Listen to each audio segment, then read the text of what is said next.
सभी दर्शकों का स्वागत है इस वीडियो में। आज का वीडियो उन स्टूडेंट्स के लिए है जो कि 12th एग्जाम में पढ़ रहे हैं और नेक्स्ट ईयर अपना एडमिशन ग्रेजुएशन में लेंगे, अर्थात CUET का नोटिफिकेशन आ चुका है जो कि एक कॉमन यूनिवर्सिटी एंट्रेंस टेस्ट होता है।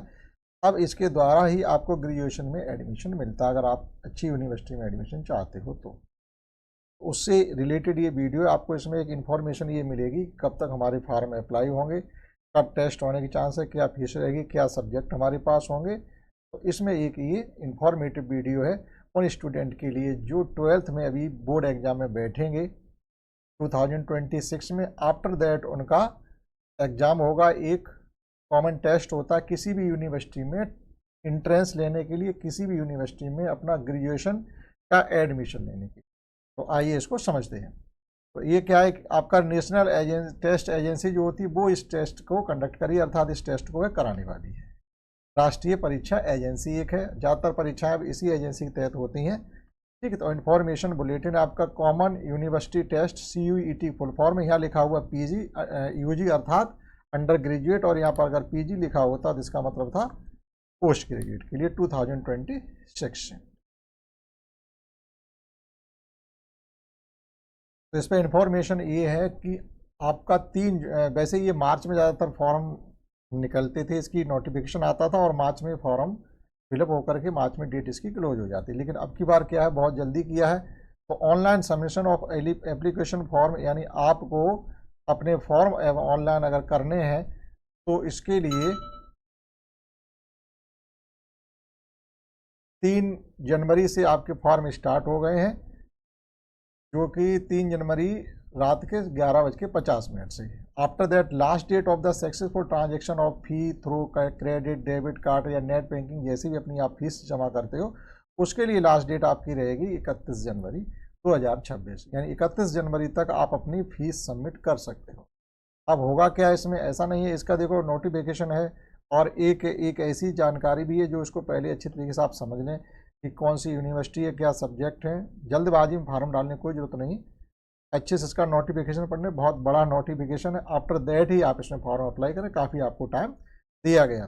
देखिएगा, करेक्शन ऑफ द पार्टिसिपेंट, जो पार्टिकुलर यानी क्या होती है, गलतियाँ अगर हो जाती हैं तो कोई जेन्युइन गलती आपसे हो गई है भूलवश, तो उसे करेक्शन करने का भी इन्होंने मौका दिया है कि वो आप 2 फरवरी को अपना गलती सुधार भी, यानी जो मिस्टेक आपसे हुई है वो करेक्ट भी कर सकते हैं।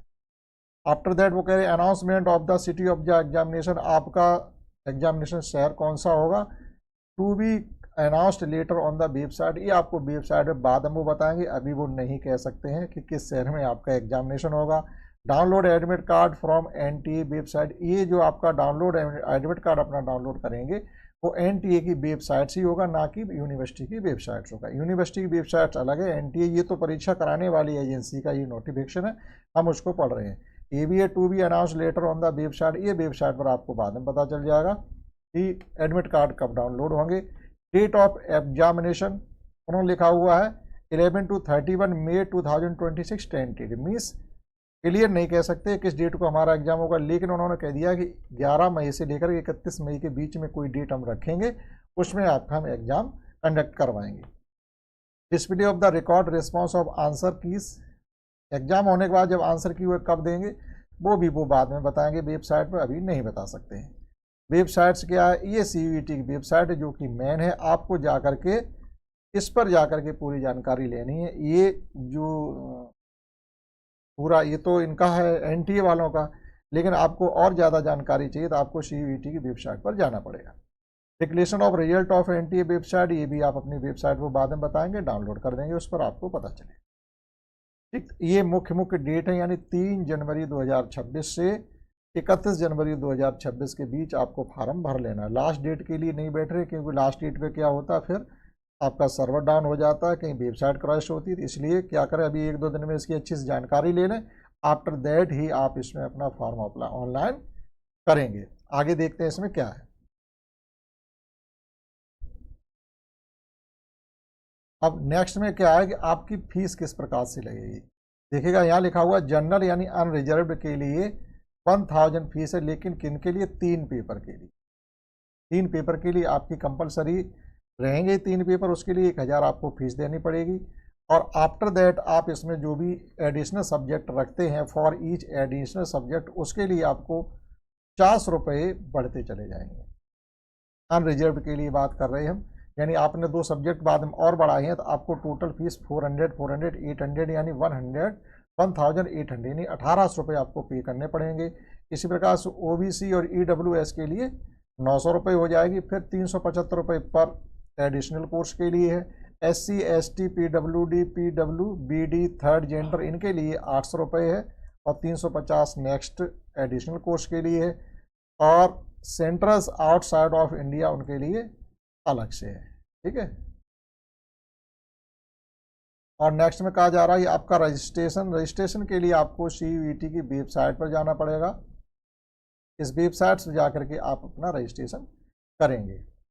टोटल सब्जेक्ट कहते हैं 37 सब्जेक्ट टोटल है, जिसमें 13 लैंग्वेज हैं। इसमें से आपको एक लैंग्वेज सब्जेक्ट सिलेक्ट करनी पड़ेगी और 23 डोमेन स्पेसिफिक सब्जेक्ट हैं, जिसमें से आपको सब्जेक्ट लेने पड़ेंगे। जैसे आपकी फिजिक्स केमिस्ट्री जो भी सब्जेक्ट आप 12th में पढ़ रहे हैं उनमें से कोई एक सब्जेक्ट लेना पड़ेगा टेस्ट के लिए। और जनरल एप्टीट्यूड टेस्ट के लिए ये कंपलसरी नहीं है, कुछ यूनिवर्सिटी के लिए कंपलसरी है, तो वो आप अपना वेबसाइट पर जाके यूनिवर्सिटी देख लेंगे कि आपको जिस टेस्ट में बैठ रहे हैं कि आपको जनरल एप्टीट्यूड टेस्ट भी देना पड़ेगा। इसमें लगभग मैथ और रीजनिंग से रिलेटेड क्वेश्चन होंगे। और ये 23 सब्जेक्ट ये डोमेन स्पेसिफिक सब्जेक्ट हैं, ये आप जो 12th में सब्जेक्ट पढ़ रहे हैं उनमें से होंगे। और एक आपको लैंग्वेज सेलेक्ट करनी पड़ेगी, हिंदी इंग्लिश जो भी आप जिस मीडियम से पढ़ रहे हैं वो सब लैंग्वेज आप लेंगे। तो उसमें 13 लैंग्वेज ऑल इंडिया की लगभग जो लैंग्वेज हैं यूनिवर्सिटी वो 13 लैंग्वेज भी इसमें दी गई। अब देखो मीडियम आपका 13 लैंग्वेज है, वो लैंग्वेज यहाँ पर आपकी सभी देखो मेंशन्ड है। आसामी है, बंगाली, इंग्लिश, गुजराती, हिंदी, कन्नड़, मलयालम, मराठी, पंजाबी, उड़िया है, तेलुगु है, इंग्लिश और उर्दू। ये 13 लैंग्वेज, इसमें से आपको एक लैंग्वेज सब्जेक्ट सिलेक्ट करनी पड़ेगी। और आपके 3 सब्जेक्ट उधर हो जाएंगे, 4 और 1 एप्टीट्यूड टेस्ट का हो जाएगा। 5 सब्जेक्ट हद से इस प्रकार से आप ले सकते हैं टेस्ट के लिए। ठीक है। आफ्टर दैट कह रहे सिलेबस में क्या है आपका लैंग्वेज सब्जेक्ट, एक आपका लैंग्वेज सब्जेक्ट हो जाएगा। ठीक है। इसमें language of the tested through reading comprehension, यानी लैंग्वेज सब्जेक्ट्स क्या है आपके इस प्रकार से समझिएगा कि language to be tested through reading comprehension, यानी क्या होता है इसमें आपके जो टेस्ट में आएंगे वो पूरा पैराग्राफ टाइप आएगा लैंग्वेज का, उस पर based different type of passage, factual, literary, narrative, ये सब चीज़ें होंगी। एप्टीट्यूड और वोकैबुलरी होगी, यानी उनमें पढ़ पढ़ के आप जवाब देते रहेंगे।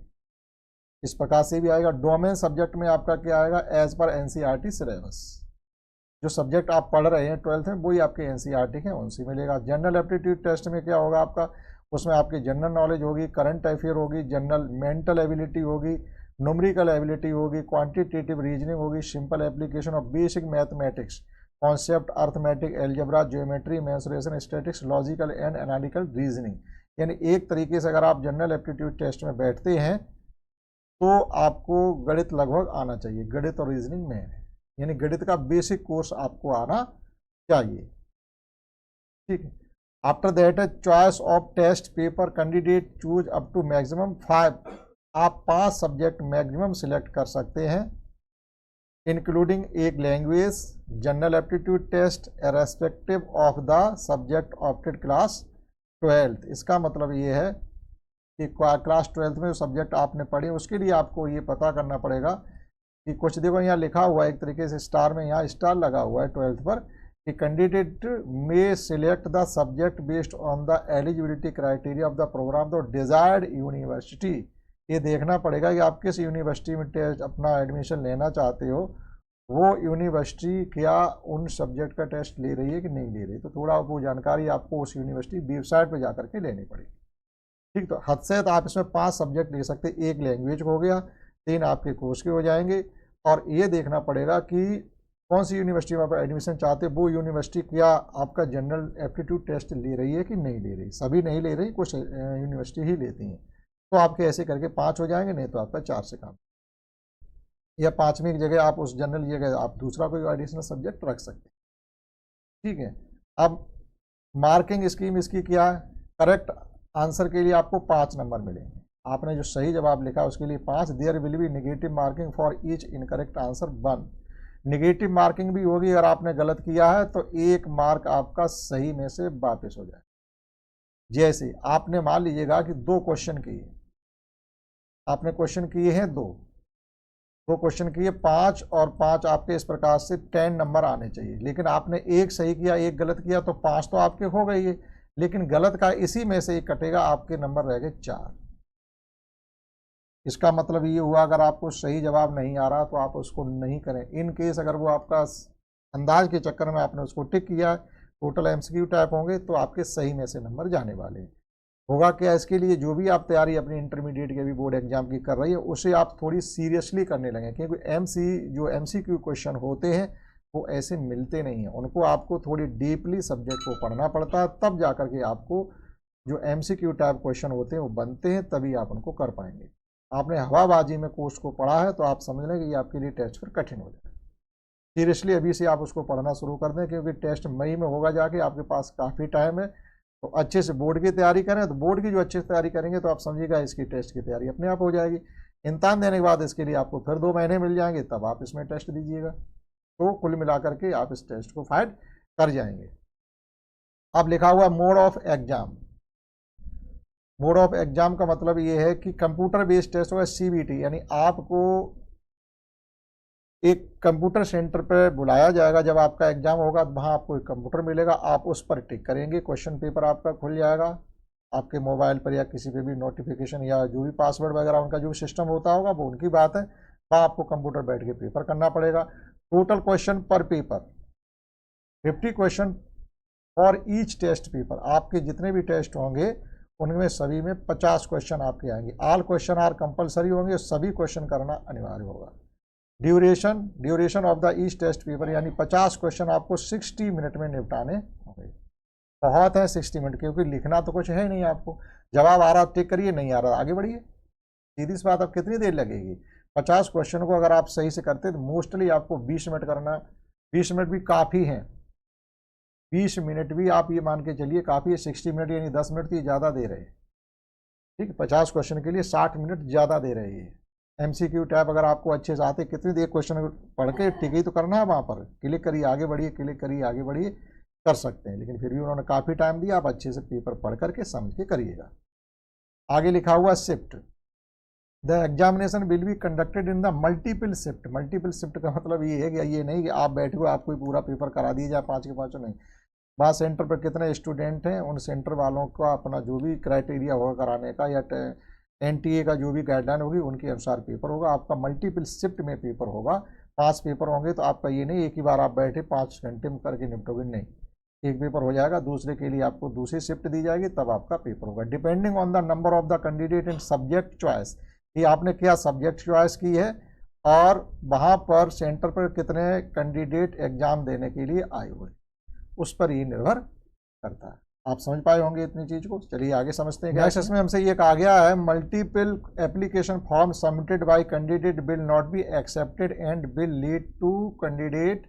इसमें इनका कहने का साफ साफ है कि आपको एक ही फॉर्म अप्लाई करना है। आप गलती से ऐसा नहीं करें कि आप एक से ज़्यादा फॉर्म सेम नाम सेम एड्रेस पर डालेंगे, तो फिर आपके दोनों ही कैंसिल हो जाएंगे। आप एक ही एप्लीकेशन फॉर्म अप्लाई करेंगे, मल्टीपल में फॉर्म अप्लाई नहीं करेंगे। क्लियर?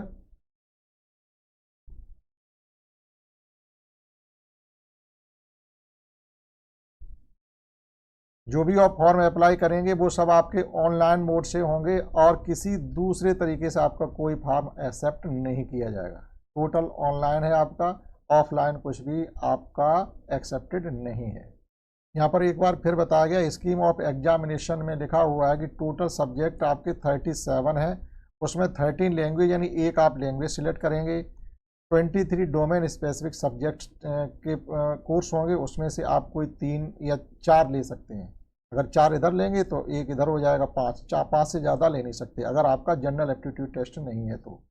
ठीक, ये आप एक तरीके से ऑप्शनल है, जनरल एप्टीट्यूड टेस्ट आप दें या ना दें, लेकिन ये देखना पड़ेगा कि कुछ यूनिवर्सिटी इसको कंपलसरी किए हुए हैं कि जनरल एप्टीट्यूड टेस्ट हमारी यूनिवर्सिटी में टेस्ट एडमिशन लेने के लिए देना पड़ेगा आपको। तो ये आपको उन यूनिवर्सिटी की वेबसाइट पर जाके आपको ये सर्च करना पड़ेगा।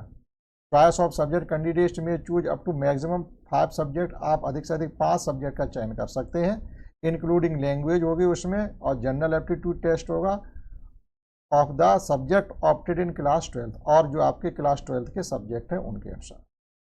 मोड ऑफ एग्जाम ये बता चुके आपको, CBT के है 50 क्वेश्चन आपके आएंगे और ड्यूरेशन सभी का 60 मिनट होगा और शिफ्ट में पेपर होंगे आपके, और करेक्ट आंसर के लिए आपको 5 नंबर मिलेंगे, गलत के लिए आपका 1 क्वेश्चन नंबर कट जाएगा सही में से।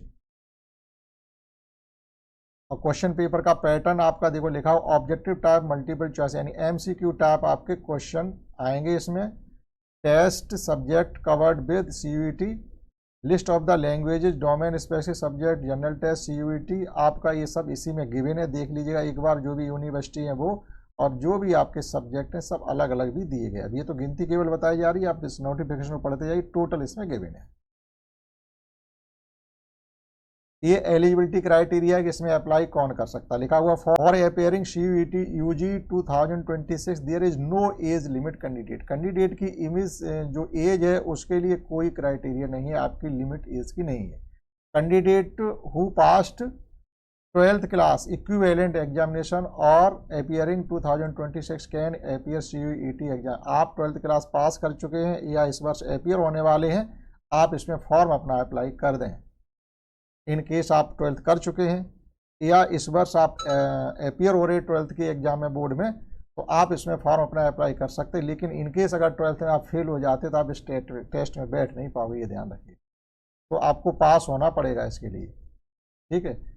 As criteria if any university institution organisation which are the, लिखा हुआ however candidate will be required to fulfil the age criteria of the university institution organisation which with the desired डेसिस starting admission, ठीक है, तो वो admission ले सकता है। List of the qualification examination, लिखा हुआ फाइनल एग्जामिनेशन 10+2 सिस्टम, ये सब चीज़ें, इंटरमीडिएट 2 ईयर्स प्री यूनिवर्सिटी, इन सब चीज़ों को आप पढ़ लेंगे। आगे देखते हैं। नेक्स्ट में आपका रिजर्वेशन है। अगर आप रिजर्वेशन क्राइटेरिया में आते हैं तो आप इसमें अपना पढ़ के रखिएगा। डिसेबिलिटी आपकी 50 मतलब जो भी है, और डिसेबिलिटी अगर आपके पास है तो डिसेबिलिटी सर्टिफिकेट होना चाहिए जो कि 40% से कम ना हो। 40% से कम जो होता है वो कहीं मान्य सर्टिफिकेट नहीं होता है।